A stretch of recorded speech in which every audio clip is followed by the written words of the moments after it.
சமீபத்தில் நடந்த வேதாகம ஆராய்ச்சியினுடைய விஞ்ஞானிகள் கண்டுபிடித்திருக்கிறார்கள். வேதாகமத்தை படிப்பதினால் மனிதர்களுடைய மூளையில் எவ்வளவு பாதிப்புகள் ஏற்படுகிறது என்பதை குறித்து இந்த ஆராய்ச்சி குழுவினர் கண்டுபிடித்துள்ளனர். வட அமெரிக்காவிலே 40,000 மக்கள் 8 முதல் 80 வயது உள்ளவர்கள் மக்கள் வேதாகமத்தை குறித்து அதிக ஆர்வம் உள்ளவராகவும் அவர்களுடைய வாழ்க்கையிலும் அவருடைய நடவடிக்கையிலும் வித்தியாசம் ஏற்படுகிறதையும் கண்டுபிடித்துள்ளனர். எதிர்பார்க்கப்பட முடியாது இவர்களுடைய சின்ன ஆராய்ச்சி இப்பொழுது பெரிய பாதிப்புகளையும் பதில்களையும் கொண்டு வந்ததினால் இவர்களுடைய முக்கிய ஆராய்ச்சியாய் மாறிவிட்டது.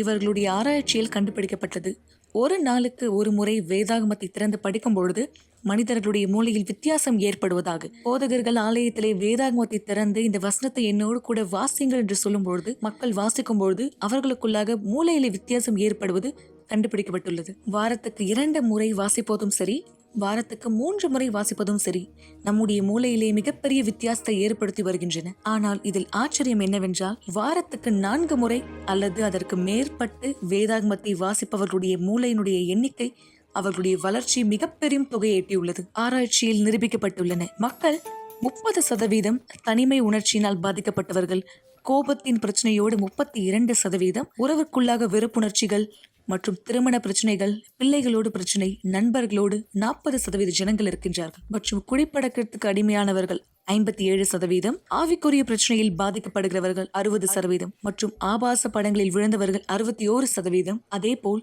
வேதாகமத்தை வாசிப்பதை தங்கள் பழக்கமாக மாற்றிக்கொண்ட ஜனங்களுடைய ஆராய்ச்சியினுடைய முடிவுகளும் மிக பெரும் அளவில் உயரத்தை எட்டியுள்ளது. விசுவாசத்தை பகரும் விதமாக மக்கள் செய்த வேலைகள், அவருடைய காரியங்கள் எல்லாமே 200% உயர்ந்துள்ளது. மற்றும் சீஷர்களை உருவாக்குவதற்கான பகுதிகளில் அதனுடைய பயணங்களில் 230% உயர்ந்துள்ளது. வேதாகமத்தை படித்து மற்றும் அதை குறித்து அவங்களுடைய வாழ்க்கையில செயல்படுத்துவதற்கான மக்களுடைய நிலைமை 407% உயர்ந்துள்ளது. இவர்களுடைய ஆராய்ச்சியினுடைய முடிவிலே எளிமையான வாக்கியத்தினால் இவர்கள் முடித்திருக்கிறார்கள். தேவனுடைய வார்த்தையை ஒரு வாரத்துக்கு எவ்வளவு அதிகமாக படிக்க முடியுமோ அவ்வளவு அதிகமாக இவர்கள் படிக்கும் பொழுது கிறிஸ்துவ விசுவாசத்தை பலப்படுத்துகிறதில் முக்கிய பங்கு வகிப்பது என்பதை இவர்கள் கண்டுபிடித்துள்ளனர். தேவனுடைய வார்த்தையானது ஜீவனும் வல்லமையுமாயும் உள்ளதாயும், இருபுறம் கருக்குள்ள எந்த பட்டயத்திலும் கருக்கானதாயும், ஆத்துமாவையும் ஆவியையும் கணுக்களையும் ஊனையும் பிரிக்கத்தக்கதாக உருவ குத்துகிறதாயும், இருதயத்தின் நினைவுகளையும் யோசனைகளையும் வகையறுக்கிறதாயும் இருக்கிறது. எபிரேயர் 4வது அதிகாரம் 12வது வசனம். மிக சரியாக மக்களே, தேவனுடைய வார்த்தையை நாம் படிக்கும் பொழுதும் நம்முடைய அறிவுத்திறன், நம்முடைய செயல்திறன், நம்முடைய புரிந்து கொள்ளுதல், நம்முடைய பக்குவம் பலப்படுத்தப்படுகிறது. என தேவனுடைய வார்த்தையானது ஜீவனுள்ள வார்த்தையா இடத்தில் இருக்கிறது. நீங்க குறிப்பா யார் இந்த 21 நாள் தானியல் உபவாசத்திலே எங்களோடு இணைந்தவராய் இடத்தில் இருக்கிறீர்களோ, உலக ரீதியான காரியங்களிலிருந்து உங்களை பிரித்து கொண்டு தேவனுடைய காரியங்களில் உங்களை இந்த நெருக்கமாய் இணைத்துக் கொள்ளும்படியாக, என ஒவ்வொரு நாளும் நாம் வாழ்ந்து கொண்டிருக்கிற இந்த உலகம் என்ன காரியத்தை நமக்காக கற்றுக் கொடுக்கிறது, எதை நாம் இந்த இடத்துல பார்க்கிறவராய் இருக்கிறோம், எதை நாம் கேட்கிறவராய் இந்த இடத்துல இருக்கிறோம். மிக நிச்சயமாய் நல்லது ஒன்றாக இந்த இடத்தில் இருந்தால் தீயது அநேகமானதா இந்த இடத்துல இருக்கிறது. நான் சொல்றது சரியா இல்லையா? அப்ப இந்த அழுக்கான பூமியிலே நம்மை பரிசுத்தமாக இந்த இடத்துல வைத்துக் கொள்ள ஒவ்வொரு நாளும் நம்முடைய உறவானதை தேவனோடு நாம் பலப்படுத்திக் கொள்வது மிக அவசியமான ஒன்றாக இந்த இடத்துல இருக்கிறது. எனவேதான் தானியேல் உபவாசம், நீங்க யாரெல்லாம் தேவனுக்கு நெருங்கி வர விருப்பத்தை உடையவராய் இந்த இடத்துல இருக்கிறீர்களோ, அல்லது தேவனோடு கூடிய விசுவாசத்தை இன்னும் அதிகமாய் பலப்படுத்திக் கொள்ள விருப்பம் உள்ளவராய் இருக்கிறீர்களோ, அவர் உங்களுக்கான இந்த பலனின் வழிநடத்தலை கொடுக்க தயாராக இந்த இடத்துல இருக்கிறார். எனவே ஒவ்வொரு நாளும் அவருடைய வார்த்தையை தியானிக்கிறவராக இருங்க. அவருடைய வார்த்தையின் வழியிலே நீங்கள் கற்றுக்கொண்டதை செயல்படுத்துகிறவராயிருங்க. உங்களுடைய செயல், உங்களுடைய பலன் எவ்வளவு அதிகமாய் வழிநடத்தப்படுகிறது உங்கள் வாழ்க்கையை மாற்றிக்கொள்ள என்பதை நீங்களே இந்த இடத்தில் பார்க்கிறீங்க. சரியாக இதுதான் இந்த சாட்சியிலும் கூட நீங்க பார்க்க போறீங்க. தேவனோடு தன்னுடைய விசுவாசத்தை பலப்படுத்தி கொண்டவராய், தேவனுடைய வழிகளிலே தன் வாழ்க்கை அர்ப்பணித்தவராய் இந்த நபர் எப்படியாக தன்னுடைய உறவை பலப்படுத்தினார். எவ்வளவு அழுக்கான ஒரு வாழ்க்கையை வாழ்ந்து கொண்டிருந்த நபர் தேவனோடு சேர்ந்து எப்படி பரிசுத்தத்திலே வாழ்க்கையை வாழ தொடங்கினார். மக்கள் ஆலயத்தில் இன்று விடுதலை பெற்றார்கள். இப்படியான விடுதலையை பெற்றுக்கொண்ட ஒருவராய் இவர் உங்களுக்கு சொல்ல என்ன வைத்திருக்கிறார் என்பதை நீங்களே அவரிடத்திலிருந்து கேட்டு தெரிந்து கொள்ள முடியாது. இந்த சாட்சியை பாருங்கள். போதும் அஞ்சு பாருக்குள்ள குழப்பத்திலும் சண்டையிலும் ஈடுபட்டேன். அந்த ஆளும் கூட பல குற்றங்களை ஈடுபட்டிருக்கவன். நான் எப்போதும் என் கூட ஒரு துப்பாக்கி வச்சிருப்பேன் என் கையில. நான் அந்த இடத்துல அவனை துப்பாக்கியால சுட்டு கொன்னுட்டேன், கொலை பண்ணிட்டேன். பிரான்சிஸ்கோ, என் இருதயத்துக்குள்ளாக என் ஆத்மாவோட ஒரு மிக பெரும் வெறுமைத்தன்மை இருந்தது. எல்லா சாத்தியமான வழியில் அதை நிரப்ப பார்த்தேன், குறிப்பாக குடியின் மூலமாக. அதுக்கு அடிமையாக தொடங்கினேன். குடி எனக்கு புதுசு இல்லை. இளம் வயதில் 8-9 வயசில் நான் பார்ட்டிகள் மூலமாக குடியை கற்றுக்கிட்டேன். பயங்கரமாக குடிப்பேன். நான் பியர் குடித்தது கிடையாது அதிகமாக. 15-16 வயசில் அது ஒவ்வொரு நாளும் மிக பெரும் அளவில் மாறியது. காலையிலேருந்து ராத்திரி வரைக்கும் ஒவ்வொரு நாளும் முழு போதையில் இருப்பேன். என்னுடைய வெறுமைத்தன்மை என்னை நிரப்பிக்கொள்ள எல்லாமே செய்ய பார்த்தேன். இரவு பார்ட்டிகளுக்கு போக ஆரம்பித்தேன். என் கெட்ட பழக்கத்தினால என் காதல் வாழ்க்கையில் எனக்கு திருப்தி இல்லை. அந்த வெறுமைத்தன்மையை நிரப்பிக்கொள்ள பல பெண்களோட சகவாசம் வைத்துக்கொள்ள தொடங்கினேன். ஒரே சமயத்தில் 2-3 பெண்களோடு நான் உறவோடு இருந்தேன். பல பெண்களோடு பல மோசமான உபச்சார விடுதிகளுக்கு நான் இரவு நேரத்தில் போவேன். பல மோசமான உபச்சார விடுதிகள். எப்பாவது ஒரு நாள் திங்கள் முதல் திங்கள் வரை ஆசைனா 24 மணி நேரம் பார்லேயே இருக்கணும் எப்போவுமே. அந்தளவு போதையால் எனக்கு தூக்கம் இருக்காது. என்னால் வேலை கூட செய்ய முடியாது. போதையினாலும் நிலையில்லாத ஒரு தன்மை வேலையை கூட நான் இழந்துட்டேன். என் வாழ்க்கை விதத்தில் முன்னேறல. என் வாழ்க்கை ஒரு படுகொழியில் தள்ளப்பட்ட மாதிரி தான் இருந்தது. குடியில் இன்னும் ஆழமாக நான் போயிட்டு இருந்தேன். இந்த குடி பழக்கத்தினால நான் போதை எடுத்துக்க ஆரம்பித்தேன். வீடு எடுக்க ஆரம்பித்தேன். ஒவ்வொரு ராத்திரியும் நான் அப்படியே வீடு எடுத்துப்பேன். அதிகாலை வேலை காலை நேரத்தில் அப்படி தான் நான் எழுந்திருப்பேன். அப்படி தான் இருப்பேன். விவரிக்க முடியாத ஒரு வெறுமைத்தன்மை எனக்குள்ள இருந்தது. வெளிப்புறத்தில் பார்த்தீங்கன்னா ஒரு இளம் வாலிபன், சாதாரண ஒரு வாலிபன், நல்ல ஒரு வேலை, நல்ல ஒரு சம்பாத்தியம், என்கிட்ட கார் இருந்தது. இப்படி தான் என்னுடைய வாழ்க்கை இருந்தது. வெளியில் 18 வயசு தான் என்னுடைய கார் வாங்கிட்டேன். ஆனால் நான் வீட்டில் இருக்க மாட்டேன். வாழ்க்கைக்கு நான் மதிப்பு கொடுக்க மாட்டேன். என் வாழ்க்கைக்கே மதிப்பு தராத பொழுது மற்ற வாழ்க்கை நான் சுத்தமாக மதிக்க மாட்டேன். மனுஷ வாழ்க்கைக்கு என்னை பொறுத்தவரைக்கும் மதிப்பே கிடையாது. மனுஷ வாழ்க்கையும் மிருகமும் எனக்கு ஒன்று தான். அந்த பாருக்குள்ள நிலைமை இன்னும் மோசமாகுது. குழப்பம் பெருசானது. அந்த மனுஷனும் பல குற்றங்களில் ஈடுபட்டவன். என் கையில் நான் இப்போ துப்பாக்கி வச்சுருப்பேன். கடைசியில் நான் அந்த குழப்பத்தில் சண்டையில் அவனை கொண்டுட்டேன். தப்பிக்க பார்த்து முடியல, என்னை கைது பண்ணிட்டாங்க. அப்போ தான் எல்லாமே மோசமானது. நான் அடி ஆழத்துக்கு போனேன். அதுக்கு மேலே இல்லாத ஒரு தரைமட்டமான நிலைமைக்கு போய் நான் மோதி நின்னேன். ஒரு மனுஷன் கீழே விழும்பொழுது பயங்கரமான ஒரு அடி போடும். இந்த மனுஷனால் அப்படியே அசையக்கூட முடியாது. அப்படியே தான் நான் உணர்ந்தேன். அந்த பாரில் அந்த குற்றம் செய்து கைது செய்யப்பட்டு சிறையில் இருந்தபோது நான் அப்படி தான் உணர்ந்தேன். எனக்கு தெரியும் என் தண்டனை அதிகமாக இருக்கணும். ஏன்னா நான் கொலை செய்யப்பட்ட போது கைது செய்யப்பட்டேன். நான் கொலை செய்த போது கைது செய்யப்பட்டேன். எனக்கு தெரியும் அது ஒரு பெரிய பிரச்சனை. எனக்கு வெளியிலேயே அந்த வெறுமைத்தன்மை இருந்தது. சிறைச்சாலைக்கு உள்ளே வராத போது இப்போ உள்ள நிலைமை இன்னும் மோசம். கண்டிப்பாக என்னை பொறுத்த வரைக்கும் தப்பிச்சு ஓடி சுடப்பட்டு இறந்தாலும் பிரச்சனை இல்லை. என் வாழ்க்கை பொறுத்தவரைக்கும் எனக்கு ஒரு அர்த்தமே கிடையாது. அந்த சிறைச்சாலைக்குள்ளே ஒரு வழியிலிருந்து மறுமுனை வரைக்கும் இப்படியான ஒரு வாசகம் எழுதப்பட்டிருந்தது. சங்கீதம் 50:15 ஆபத்து காலத்தில் நீ நோக்கி கூப்பிடு, நான் உன்னை விடுவிப்பேன். இந்த வார்த்தை எனக்குள்ள ஒரு பெரிய தாக்கத்தை ஏற்படுத்துச்சு. நான் சிறைச்சாலைக்குள்ளே என்னுடைய இடத்துக்குள்ளே போய் இந்த திரையை மூடி நான் கூக்குரல் செய்தேன். நான் அப்படி அங்கே ஜெபிச்ச, என் தேவனே, இதான் என்னுடைய ஆபத்தான நேரம். நீங்கள் சொன்னீங்க நான் உன்னை விடுவிப்பேன் என்று. சில நாட்கள் கழித்து நான் வேறு ஒரு சிறைச்சாலைக்கு மாற்றம் செய்யப்பட்ட அந்த சிறையிலிருந்து யூனிவர்ஸ் ஆலயத்தோடு என் முதல் தொடர்பு அவங்க சிறைச்சாலையில் செய்கிற ஊழியத்தின் மூலமாக தான் ஏற்பட்டது. நாளுக்கு நாள் வார்த்தைகளை கேட்ட பிற்பாடு பிஷப்புடைய செய்திகள் அப்படியா, மேலும் ஆலயத்தினுடைய செய்தித்தாள்கள், அது எல்லாமே எனக்கு ஒரு ஊட்டச்சத்தாக இருந்தது. எல்லா விதமான காரியத்தின் மூலமாக நான் தேவனுடைய வார்த்தையை கற்றுக்கொண்டேன். பிஷப்புடைய புத்தகத்திலிருந்தும் நான் அதை கற்றுக்கொண்டேன். இந்த ஊழிய பணியின் மூலமாக அவங்க ஆலயத்து புத்தகங்களையும் செய்தித்தாளையும் கொடுத்தாங்க. அதனால் தேவனுக்கான ஒரு தாகம் எனக்குள்ளே ஏற்பட்டது. நான் எனக்குள்ளே என்னை சுத்திகரித்து கொண்டு அந்த பழைய நபராக இல்லாமல் நான் என்னையே தூய்மையாக்கி கொண்டிருந்த 2 புத்தகம் என் வாழ்க்கையில் பெரும் தாக்கத்தை ஏற்படுத்துச்சு. முதல் புத்தகம் நீதி சங்கோமா சன்னியாங்க செய்வனையை குறித்த அந்த காரியம் அசுத்தாவிகளை பற்றியது. நான் எந்தளவு அசுத்தத்தால் பயன்படுத்தப்பட்டேன் இந்த புத்தகம் என் கண்களை திறக்கக்கூடியதாக இருந்தது. என் பிரயாணத்தின் துவக்கத்தில் எனக்கு விழிப்புணர்வு இந்த புத்தகம் கொடுத்தது. 2வது புத்தகம் இயேசுவினுடைய அடிச்சுவடுகள், எப்படி தவழுவது, இயேசு நோக்கி எப்படி முதல் அடி எடுத்து வைப்பது, விசுவாசத்துக்கான புதுப்பித்தலாக இருந்தது, பாதையை காண்பித்தது இந்த புத்தகம். இந்த வார்த்தை மூலம் மசீரோடைய புத்தகத்தின் வார்த்தை மூலம் எனக்குள்ள ஒரு தாக்கம் மாற்றம் ஏற்பட்டது. நான் யோசிக்கிற விதம் மாறியது. உலகத்தை பற்றி என் பார்வை, அதை பார்க்கிற என் விதம் மாறியது.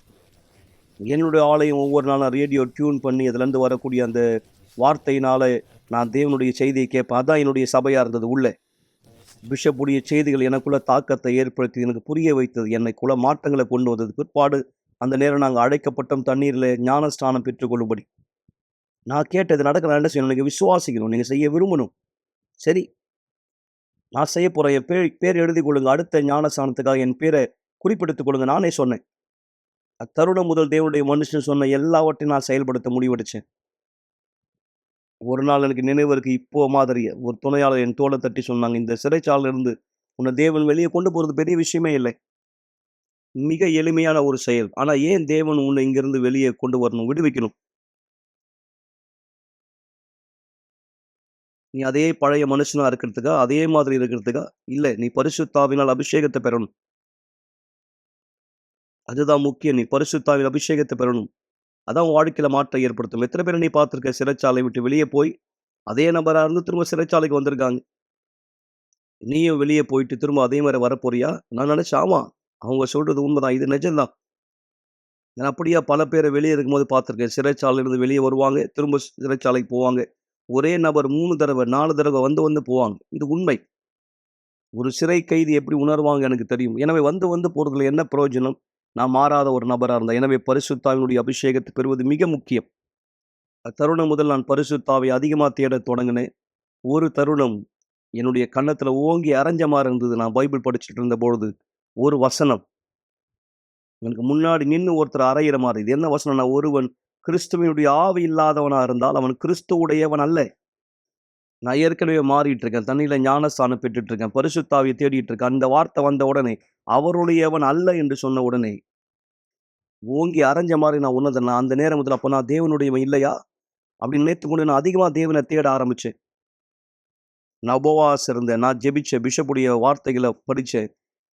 அந்த நேரம் வந்து எனக்கு நினைவு இருக்கு. ஆலயத்துல ஒரு சிறப்பு நிகழ்ச்சி நடந்துட்டு இருந்தது. சிறைச்சாலைக்குள்ள நான் அப்ப இருந்தேன். தானியேல் உபவாஸ். பிஷப் பேசிட்டு இருந்தார். நான் கவனிச்சுட்டே வந்தேன். கடைசியா 15 நாள் இருந்தது. அதை குறித்து பிஷப் இன்னும் ஊக்கப்படுத்தி அதிகமா பேசினார். பரிசுத்த ஆவி பெறணும் அப்படின்னா, நீங்க எல்லாவற்றையும் கொடுக்கணும் அப்படின்ற அந்த வார்த்தை. 99% கொடுத்தா போதுமானது இல்ல. 100% அனைத்தையும் நீங்க அர்ப்பணிக்கணும். அந்த நேரம் நான் என்னை சுத்திகரித்துக் கொண்டேன். என்னை தயார்படுத்தினேன். அந்த 15 நாட்கள் நான் என்னை சுத்திகரித்துக் கொண்டு என் தேவனுடைய வார்த்தையை படிச்சேன். அவரை தேடினேன். என்னை தயார்படுத்திக்கிட்டு சனிக்கிழமை அந்த நேரம் நான் சொன்னேன், ஆண்டவரே நான் என்னை சுத்திகரித்துக் கொண்டேன். ரேடியோல வரக்கூடிய செய்தி ஞாயிற்றுக்கிழமை காலை அதன் மூலம் நான் பரிசுத்த ஆவி பெறணும் அப்படின்னு நான் ஆண்டவர்கிட்ட ஜெபிச்சேன். எனக்கு நினைவு இருக்கு. பிஷப் அங்க மக்களை அழைச்சிருந்தாரு. முன்னாடி வந்து எதிலிருந்து நீங்க எதனால கட்டப்பட்டவங்களா இருக்கீங்க? எதிலிருந்து நீங்க உண்மையா வெளியே வர விரும்புறீங்க? அதை தேவனுக்கு அர்ப்பணிங்கன்னு சொன்னார். நான் சொன்னேன், நான் உண்மையில நான் இந்த இடத்துல இருந்து வெளியே வரணும் ஆண்டவரே. நான் ஜெபத்துல தேவனுக்கு அதை அர்ப்பணிச்சேன்.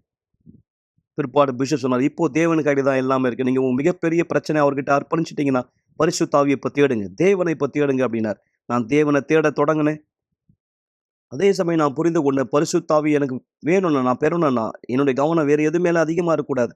அப்பதான் நான் என்னை நானே பரிசோதிச்சு பார்த்தேன். எனக்கு உண்மையில தேவை பரிசுத்த ஆவி இல்ல. அவர்கிட்ட இருந்து என்ன கிடைக்க போதோ அந்த பலன் தான் எனக்கு தேவை அப்படின்னு. ஏன்னா எனக்கு தெரியும் அவருக்கு சக்தி உண்டு என்னை அங்கிருந்து வெளியே கொண்டு வர. நான் எல்லாத்தையும் அர்ப்பணிச்சு தான் நினைச்சேன். ஆனா அந்த ஜெபத்தின் நேரத்துல நான் புரிந்து கொண்ட ஒரு மிகப்பெரிய தெளிவு எனக்கு ஏற்பட்டது. என் மிகப்பெரிய ஆசை பரிசுத்த ஆவி அல்ல. சிறைச்சாலையிலிருந்து நான் வெளியே வர்றது தான். நான் அப்போ ஜெபத்துல ஆண்டவர்கிட்ட சொன்னேன், என் தேவனே, தருணம் முதல் என்னுடைய வாழ்க்கை, என்னுடைய சுதந்திரம், விடுதலை உங்க கையில தான் இருக்கு. அது முதல் என் எல்லா வேண்டுதல்கள், எல்லா விண்ணப்பங்கள், எல்லா ஜெபங்கள், எல்லா கூக்குரல்கள் பரிசுத்த ஆவி பெறதா இருந்தது.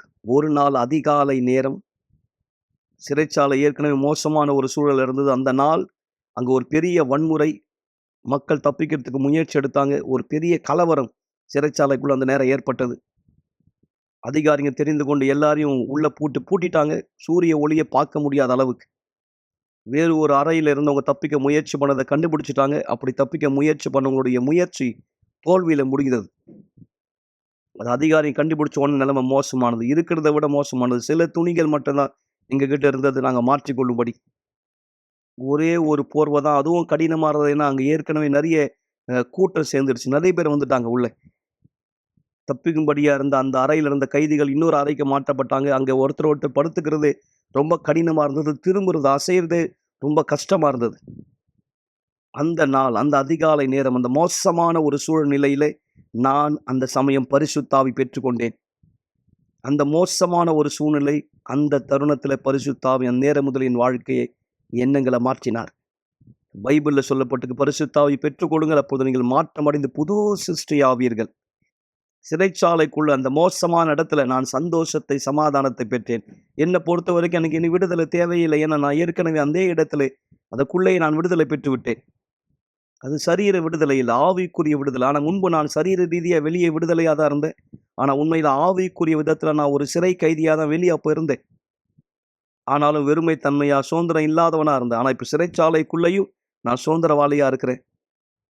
எனக்குள்ள சந்தோஷம் இருந்தது, சமாதானம் இருந்தது, மகிழ்ச்சி இருந்தது. காலம் கடந்தது, 4, 5 மாதங்கள் கடந்து நான் விடுவிக்கப்பட்டேன். சிறைச்சாலை விட்டு வெளியே வந்த என் மனைவி நான் யூனிவர்சல் ஆலயத்தை சந்திச்சேன். நாங்க நற்செய்தி குழுவுல இணைஞ்சோம். நாங்க துணையாளரானோம். இருவருமே எங்களுடைய வாழ்க்கை ஆசீர்வாதமா இருக்கு. எனக்கு ஒரு மகள் இருக்காங்க. தேவன் எங்களை எல்லா வழியிலும் ஆசீர்வதிச்சிருக்கார்.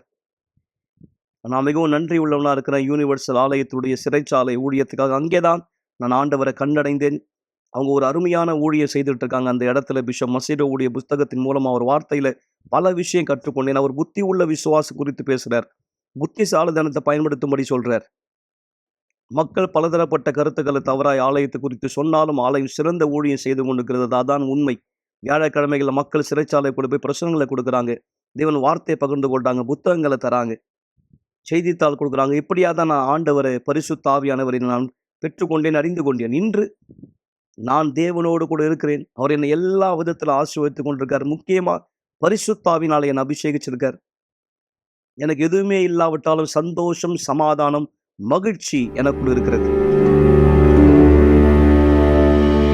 பரிசுத்த ஆவியானவர் தான் எனக்கு எல்லாமே. என் வாழ்க்கையில மிக முக்கியமானவர், விலை மதிப்பற்ற ஒருத்தர். நான் எதை வேணுமானாலும் இழக்கலாம். நான் மீண்டும் சிறைச்சாலைக்குள்ள கூட போலாம். ஆனால் பரிசுத்த ஆவியை என்னால் இழக்க முடியாது. அவர் இல்லாவிட்டால் இன்றைக்கு நான் இங்கே இந்த இடத்துல இருக்க முடியாது. அவர்தான் ரட்சிப்பு நிலைச்சிருக்க உதவி செய்கிறார். உடல் மண்ணுக்கு போகும், ஆனால் ஆத்மா எங்கே செல்ல போகிறது? தேவனுடைய வழியில் நிலைச்சிருக்கவும் அவருக்கு கீழ்ப்படியவும் நம்மை உந்தக்கூடியது, பலப்படுத்தக்கூடியது யார்? பரிசுத்த ஆவிதான். அவர்தான் இன்னி வரைக்கும் என்னை காத்து கொண்டிருக்கார். அவரை நான் மீண்டும் சந்தித்து அவரோடு சேரும் வரை என்னை காத்து கொண்டிருப்பார். நலன் மக்களே, சரியாக இதுதான் ஒவ்வொரு நாளும் யூனிவர்சல் ஆலயம் தேவனுடைய ராஜ்யத்தில் நாங்கள் செய்கிற வேலையானதா இருக்கிறது. இது எங்களுடைய வேலையில தேவன் எங்களுக்காய் கொடுத்த இந்த பொறுப்பை நிறைவேற்றுகிற நபராய் ஒவ்வொரு நாளும் நாங்கள் செயல்பட்டு கொண்டிருக்கிறோம். நீங்க யார்? அழிக்கப்பட்ட வாழ்க்கையிலே ஒரு பலகீனமானவராய், சோர்ந்து போன ஒருவராய், பிரச்சனைகள் நிமித்தம் இனியும் என்ன செய்வது என்று வழி தெரியாத ஒருவராய், நிறுத்தப்பட்ட அதே இடத்திலே நின்று கொண்டிருக்கிறீர்களானா, தேவன் உங்களுக்கு உதவி செய்ய தயாராக இருக்கிறார். உங்களுடைய வாழ்க்கையை நடத்தி கொண்டு செல்வதற்காக.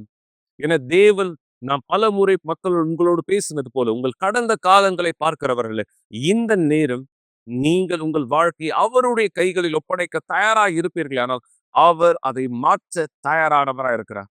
என இயேசு செலுத்தின விலை நான் அழிக்கப்பட்ட வாழ்க்கை வாழ்வதற்கல்ல, தேவனால் வாக்களிக்கப்பட்ட சிறந்த வாழ்க்கையை நாம் வாழும்படியாக. எனவேதான் இந்த நேரம் கூட ஸ்கிரீன்ல பார்க்கிற இந்த உதவி எண்களில் எங்களை தொடர்பு கொள்ளுங்கள். உங்களுக்கு இலவச ஆலோசனைகள், ஜெபங்கள், வழிநடத்துதல் இந்த கிடைக்கும்படியாக, தேவனுடைய வார்த்தையிலே நீங்கள் பலப்படுத்தும்படி, அல்லது ஆலயத்துக்கு நீங்கள் கூட்டத்தில் எப்படியே கலந்து கொள்வது என்று தெரிந்து கொள்ள விரும்பினால், குறிப்பா இந்த ஞாயிற்றுக்கிழமையும் கூட நீங்கள் எங்களோடு கூட விசுவாசத்திலே இணையலாம். தேவன் எல்லா சூழ்நிலைகளை மாற்ற வல்லமை படைத்த தேவனாக இந்த இருக்கிறார். தேவன் மாறாதவர் தானே. ஆம், தேவன் மாறாத சர்வ வல்லமையான கர்த்தராய் இருக்கிறார். அவர் சூழ்நிலையை மாற்ற தயாராக இருக்கிறார். அவர் உங்க வாழ்க்கை மீது வல்லமையை வெளிப்படுத்த தயாராக இருக்கிறார். இந்த அசுத்தத்தின் எல்லா வேலைகளை நீங்கள் ஜெயிக்கும்படியாக. எனவே மக்கள், இந்த நேரம் கூட நீங்க ஸ்கிரீன்ல இருக்கிற இந்த நபர் மூலமாய் எங்களை தொடர்பு கொள்ளலாம். தேவனுடைய ஆவிக்குரிய வழிநடத்தலும் உதவியும் உங்களுக்கானதாய் தயாராக இந்த இருக்கிறது. எப்படியாக தேவன் மாற்றத்தை தருகிறவராய் இருக்கிறார். உங்கள் கடந்த காலத்தை அழித்து புது வாழ்க்கையை துவங்க இன்னொரு சாட்சியின் மூலமாய் நீங்கள் தெரிந்து கொள்ள முடியும். இந்த வாழ்க்கை எப்படியானதாய் மாறியது, தேவன் உதவி செய்ய தயாரா இருக்கிறார். இந்த சாட்சி பிற்பாடு ஒரு மிக சிறிய ஜெபத்தை உங்களோடு சேர்ந்து செய்ய நான் இந்த விரும்புகிறேன். சாட்சி பிற்பாடு ஜெபத்திலே இணைந்திருக்கலாம்.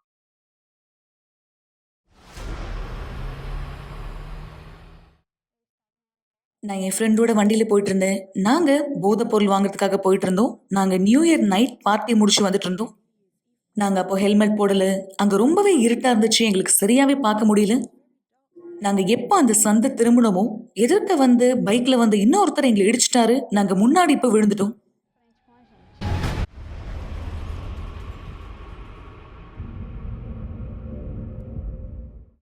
நான் பைக்ல இருந்து தூக்கி எறியப்பட்டேன். நான் எகிரி போய் விழுந்ததுல ஏறக்குறைய ஒரு மரத்து மேல மோதிருப்பேன். நான் விழுந்ததுல முதலாவது என்னுடைய முகம்தான் தரையில இடிச்சுது. என்னுடைய கால்களும் உடைக்கப்பட்டது. ஆனா என்னுடைய முகம் கடைசியில ஒரு ட்ரைனேஜ் பக்கத்துல இருந்தது. எங்களை யார் முதல்ல பார்த்தாங்களோ அவங்க எங்களை ஹாஸ்பிட்டலுக்கு அமிச்சாங்க. இந்த மாதிரி தான் நான் வந்தேன். அந்த நாளுக்கு முன்னாடி நான் நிறைய கொக்கைன் பயன்படுத்தினேன்.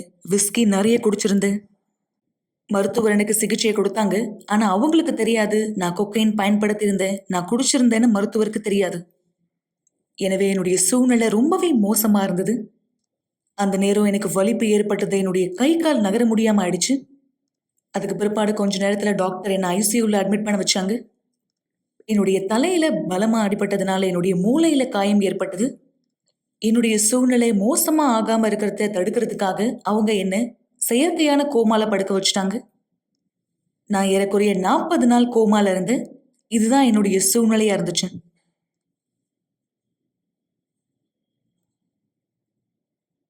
இந்த 40 நாள்ல என் சூழ்நிலை மோசமா மட்டும்தான் மாறுச்சு. என்னுடைய குடும்பத்தார் ஒவ்வொரு நாளுமே என்னை பத்தி மோசமான செய்தியை மட்டும்தான் கேள்விப்பட்டாங்க. அந்த நேரம் எனக்கு காது கேட்கல, கண்ணு தெரியாம போயிடுச்சு. என்னுடைய குடும்பத்தார் என்னை வந்து ஐசியூல பாக்குறதுல பிரயோஜனமே இல்லை. ஏன்னா என்னால அவங்கள உணர முடியாது. அந்த நேரத்துல என்னுடைய எல்லா செயல்களையும் நான் இழந்துட்டேன்.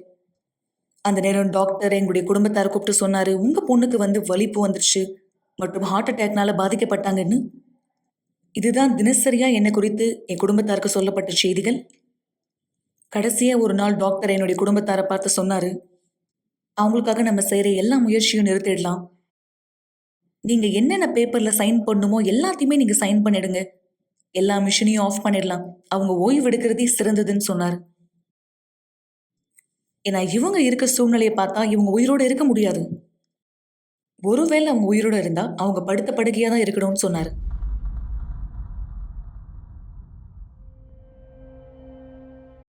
இந்த போட்டோவை பார்த்தா நான் கடந்து போன சூழ்நிலை என்னன்றது கொஞ்சமா உங்களால புரிஞ்சுக்க முடியும்.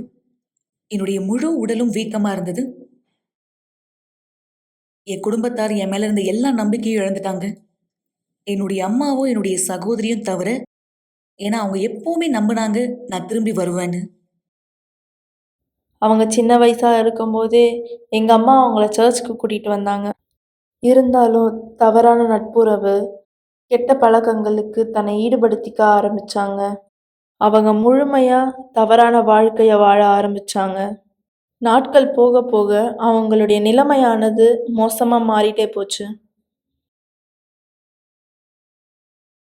நான் அதிகமா போதைக்கும் விபச்சாரத்துக்கும் சட்டவிரோதமான காரியங்கள்ல அதிகமா ஈடுபடுவேன். அது மட்டும் இல்லாம ஃபுட்பால் விளையாடுற அந்த டீமுக்கு சப்போர்ட் பண்ற ஒரு பெண்ணா நான் இருந்தேன். என் வாழ்க்கை முழுசா தலைகீழ மாறுச்சு. ஆனா அந்த நேரத்துல என்னுடைய அம்மாவும் என்னுடைய சகோதரியும் தொடர்ந்து எனக்காக போராடினாங்க, பொருத்தனையை ஏற்படுத்தினாங்க, நோக்கங்களை ஏற்படுத்தினாங்க. குறிப்பா அந்த நேரத்துல நான் வாழ்வா சாவான்ற நிலைமையில இருந்தேன். அந்த நேரத்துல தான் இஸ்ரவேலின் சிறப்பு நிகழ்ச்சி வந்தது. எங்களுக்கான வாய்ப்பு கிடைச்சது நாங்கள் தியாகம் செய்ய. அந்த நேரத்துல தான் என்னுடைய அம்மாவும் என்னுடைய சகோதரும் எனக்காக போராடினாங்க, தியாகங்களை ஏற்படுத்தினாங்க, பொருத்தனையை ஏற்படுத்தினாங்க. எனக்கு நல்லா ஞாபகம் இருக்கு. அந்த நிலைமையில அவங்கள நான் பார்க்கும்போது, ஹாஸ்பிட்டல் விட்டு போகும்போது நான் முடிவெடுத்தேன், பீடத்தின் மேலே போயிட்டு நான் அவங்களுக்காக போராட போறேன்னு. ஏற்கனவே அந்த நேரத்துல அவங்க ஒரு போதகருடைய மனைவியா இருந்தாங்க. எப்போ எனக்கு ஆக்சிடென்ட் ஆச்சுன்னு அவங்க கேள்விப்பட்டாங்களோ அவங்களுடைய முதல் செயல் பீடத்து மேலே ஏறது தான்.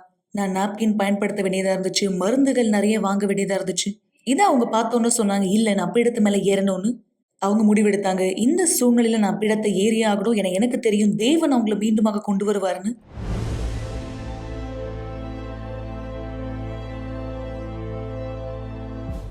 அவங்க பீடத்து மேலே ஏறின பிற்பாடு நான் மீண்டுமாக வந்தேன். என்னுடைய கோமாலேருந்து நான் மீண்டுமாக வந்தேன். ஆனா தொடர்ந்து எனக்கு பார்வையில எனக்கு காது கேட்கல. ஆனா கொஞ்சம் கொஞ்சமா நான் மீண்டுமாக வர ஆரம்பிச்சேன்.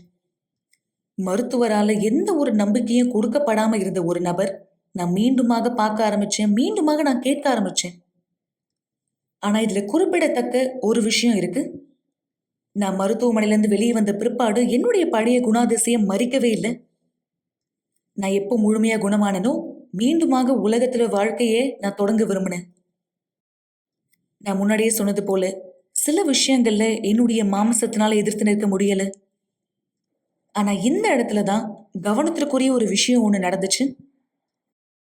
வெளி உலகத்துல இருந்த ஒருத்தர் முன்னாடி என் கூட சேர்ந்து போதையை பயன்படுத்தின ஒருத்தர் என்கிட்ட இதை சொன்னாங்க. சாரா, இந்த வாழ்க்கை தான் உனக்கு வேணுமா? நீ இப்ப போயிட்டு இருக்க இந்த பாதையில தான் நீ உண்மையாவே தொடர்ந்து போக விரும்புறியா? தேவன் உனக்கு மீண்டுமாக ஒரு வாய்ப்பு கொடுத்த பிற்பாடும் நீ இந்த வாழ்க்கைக்கு திரும்பி போக விரும்புறியா? இந்த வார்த்தை என்னுடைய முகத்துல அரைந்தது போல இருந்துச்சு. ஏன்னா நான் குழப்பமா இருந்தேன். ஏன் இந்த நபர் என்னை பார்த்து இப்படி சொல்றாங்க? முன்னாடி எனக்கு போதை பழக்கத்தை கற்றுக் கொடுத்ததே இந்த நபர் தான். நான் தொடர்ந்து அதை பத்தி யோசிச்சுட்டே இருந்தேன். எனக்குள்ளாக ஆழமா இது பிரதிபலிச்சது. நான் முடிவெடுத்தேன், நான் உண்மையாகவே இயேசுவின் இடத்துல திரும்பணும்னு. ஏன்னா என் உடல் திரும்ப வந்தது. ஆனா நான் அவர் இடத்துல முழுமையா அர்ப்பணிக்கல. நான் முடிவெடுத்தேன் முழுமையா அர்ப்பணிக்க. அதுக்கு பிற்பாடு நான் தண்ணி ஞானஸ்தானம் எடுக்க முடிவெடுத்தேன். மறுநாள் நான் ஆலயத்துக்கு போனேன். நான் பாஸ்டரை பார்த்து அவர்கிட்ட சொன்னேன், நான் தண்ணியில ஞானஸ்தானம் எடுக்க விரும்புறேன்னு. நான் அந்த நேரம் வீல் சேர்ல தான் இருந்தேன். இருந்தாலும் அதை பத்தி கவலைப்படல. நான் உறுதிப்படுத்திக்கிட்டேன், நான் ஞானஸ்தானத்தை எடுத்தே ஆகணும்னு. நான் முடிவெடுத்தேன். நானே தனி ஞானஸ்தான தொட்டில இறங்கினேன் ஞானஸ்தானத்தை பெற்றுக்கொள்ள. அதுதான் என்னுடைய வாழ்க்கைக்காக நான் எடுத்த தனிப்பட்ட ஒரு முடிவு. அந்த இடத்துல உண்மையான மனம் திரும்புதல் இருந்துச்சு. அந்த இடத்துல பழைய சாரா மறித்துட்டான். அந்த இடத்துல தான் தியாகம் செய்வதற்கான வாய்ப்பையும் நான் பெற்றுக்கொண்டேன். நான் செய்த முதல் தியாகமே பரிசுத்த ஆவியானவரை பெற்றுக்கொள்வதற்காக தான். தியாகத்தினுடைய முன்னால் நான் என்னை தயார்படுத்தினேன். நான் ஜெபிச்சேன், என் தேவனே, நான் இனிமேலும் அர்ப்பணிக்க எதுவுமே இல்லை. என் வாழ்க்கையை நான் முழுமையா அர்ப்பணிச்சிட்டேன். என்னுடைய நட்புறவை நான் துண்டித்தேன். உலகத்தை நான் பின்பாக விட்டுட்டேன். என் பழைய வாழ்க்கையை நான் கைவிட்டுட்டேன். ஆமா, நான் தொடர்ந்து உங்களை தேடுறேன். ஏன்னா பரிசுத்த ஆவியானவர் இன்னும் எனக்குள்ளாக வரல. இருந்தாலும் நான் உறுதியா இருக்கேன், நீங்க என்ன கைவிட மாட்டீங்க. என்னை நீங்க தனியா விட்டுற மாட்டீங்க. நீங்க வாக்கு கொடுத்தீங்க, என்னை தனியாக விட மாட்டேன்னு. பாஸ்டர் வந்தாரு, பரிசுத்தாவியை தேடின விதமா கூட்டத்தை ஆரம்பிச்சாரு. செய்தி கொடுப்பதற்கு முன்பாகவே நான் பரிசுத்தாவியானவர் அங்க பெற்றுக்கொண்டேன். அந்த நேரம் நான் கேட்டேன், தேவன் என்னை பார்த்து பேசினது. தேவன் என்னை பார்த்து சொன்னாரு, நீ என்னுடைய மகள், நீ என்னுடைய மகள். அந்த நாள் துவங்கி என் வாழ்க்கை முழுமையா மாறிடுச்சு.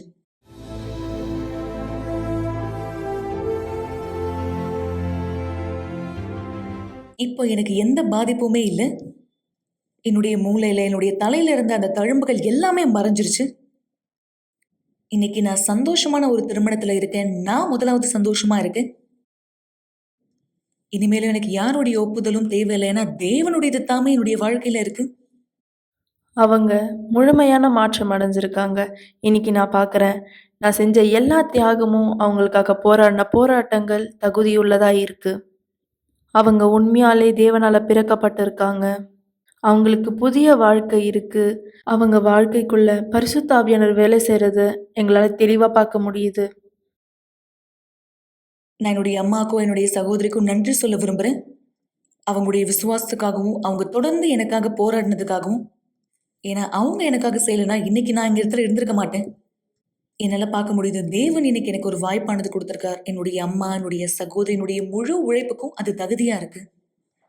பீடம் தான் நமக்கு தேவையான ஒரே விஷயம், நம்ம வாழ்க்கையினுடைய முழுமையான மாற்றத்தை நம்ம பெற்றுக்கொள்வதற்காக. ஜெபம் தேவனுடனான நம்முடைய தொடர்பாகும். நீங்கள் சாட்சிகளை பார்த்தீர்கள், நீங்கள் வார்த்தையை கேட்டீர்கள். ஆனால் இப்பொழுது தயவு செய்து கண்களை மூடியிருங்கள். ஜெப நேரத்திற்காய் நாம் நம்மை ஆயத்தப்படுத்திக் கொள்ளலாம். எங்கள் ஆண்டவராகிய இயேசுவே, என் தேவாவியானவரே, இதோ இந்த எளிமையான ஜெபத்தின் மூலம் நீர் எங்களுடைய சத்தத்தை கேட்கிறவராய் இருக்கிறீர் என்பதை இவர்கள் தெரிந்து கொள்ளும்படியாக இந்த மக்களுக்கு உதவியானதை செய்யும் என் தேவனே. இந்த அசுத்த எல்லா வேலைகளின் இடத்துல ஜெயித்து உம்முடைய பலத்த கைகளினாலே உம்முடைய வல்லமையை தன் வாழ்க்கை மீது பார்க்க முடியாது. எங்கள் இயேசுவே, எங்கள் தேவாவியானவரை, இதோ இவருக்கான உதவியை செய்ய இந்த கேட்கிறேன். பிரச்சனைகள், கடினங்கள், சூழ்நிலைகள் எதுவா இருந்தாலும் தன் பார்வை உண்மை நோக்கி உயர்த்தும் பொழுது இவருக்கு நீர் இருக்கிறீர் என்பதை காண்பியும். உம்முடைய பலத்த கைகளினாலே இவர் பாதுகாக்கப்படட்டும், வழி நடத்தப்படட்டும். உம்முடைய கரங்களினாலே அந்த குழியிலிருந்து உயர்த்தப்படட்டும். இவருடைய வாழ்க்கையை மாற்றமடைவதற்காய் இயேசு கிறிஸ்துவின் பெயரால் இவரை ஆசீர்வதிக்கிறேன். ஆமென். தேவன் உங்களுடைய வாழ்க்கையை ஆசீர்வதிப்பார். அவர் தன் வல்லமையை உங்களுடைய வாழ்க்கை மீது வெளிப்படுத்துவார். மறக்காதீர்கள், பல காரியங்கள் தேவன் உங்களுக்கான திட்டமா இந்த வைத்திருக்கார். தெரிந்து கொள்ள விரும்புகிறீங்கன்னா இந்த ஞாயிற்றுக்கிழமை காலை 9:30 மணிக்கும் நம்முடைய ஆலயத்தின் கூட்டங்களில் ஏதேனும் ஒரு கூட்டத்திலே நீங்கள் கலந்து கொள்ளலாம். குறிப்பாக 9:30 மணி முக்கிய கூட்டத்தில் எங்களோடு இணைந்திருங்கள். தேவன் உங்களை ஆசீர்வதிப்பாராக.